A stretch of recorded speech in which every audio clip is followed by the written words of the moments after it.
एक गांव था जिसका नाम बालाडीह था, जहां पर रामू और मोहन नाम के दो आदमी रहते थे। एक दिन दोनों में किसी बात को लेके बहस हुई। रामू, तुमने फिर मेरे खेत के किनारे की मेड़ तोड़ दी।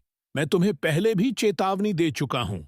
अरे मोहन, मैंने कुछ नहीं किया। बारिश के कारण वो खुद बह गई होगी। मुझे बेवजह क्यों दोष दे रहे हो? मैं जानता हूँ, ये तुम्हारी चाल है। तुम मेरे खेत को नुकसान पहुंचाना चाहते हो। तभी वहां एक बूढ़ा साधु गुजरता है।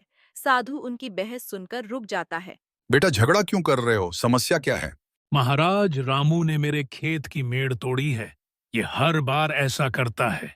महाराज, मैंने ऐसा कुछ नहीं किया। ये मुझ पर झूठा इल्जाम लगा रहा है। ठीक है, सच का पता लगाने के लिए एक तरीका है। दोनों मेरे साथ आओ। इतना कहते ही यह साधु जाने लगा और दोनों लोग उसके पीछे जाने लगे।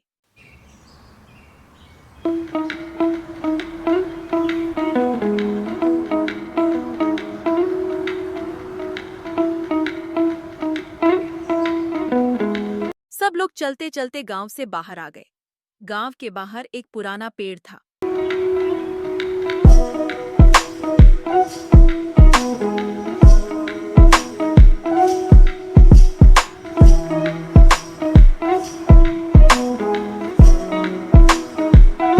यह पेड़ सत्य का साक्षी है। जो भी इस पेड़ के पास जाकर सच बोलेगा, उसकी सच्चाई सामने आ जाएगी। मोहन, तुम पहले जाओ और सच बताओ। मोहन पेड़ के पास गया और डरते हुए कहा, मैं सच बोल रहा हूँ। रामू ने मेरी मेड़ तोड़ी है। वह वापस आता है। साधु मुस्कुराता है और रामू को भेजता है। रामू पेड़ के पास जाता है और बोलता है। मैंने कुछ नहीं किया महाराज। शायद बारिश की वजह से मेड़ टूटी हो। रामू वापस आता है। अब मुझे सच्चाई पता चल गई है। रामू, तुमने सच बोला, लेकिन मोहन, तुमने झूठ बोला। महाराज, आपको यह कैसे पता चला? यह पेड़ कोई चमत्कारी पेड़ नहीं है, लेकिन सच ये है कि सच्चाई कहने वाला डरता नहीं और झूठ बोलने वाला हमेशा डरता है। रामू की आंखों में सच्चाई थी। ये कहते ही साधु वहां से चला जाता है।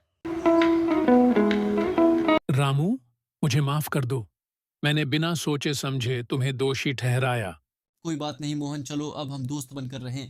दोस्तों, कहानी यही खत्म होती है और सीख देती है कि सच्चाई और धैर्य से ही जीवन की समस्याओं का समाधान होता है। झूठ और गुस्से वाले रिश्ते में खटास पाए जाते हैं। और अगर कहानी पसंद आई है तो लाइक और सब्सक्राइब भी कर दीजिएगा।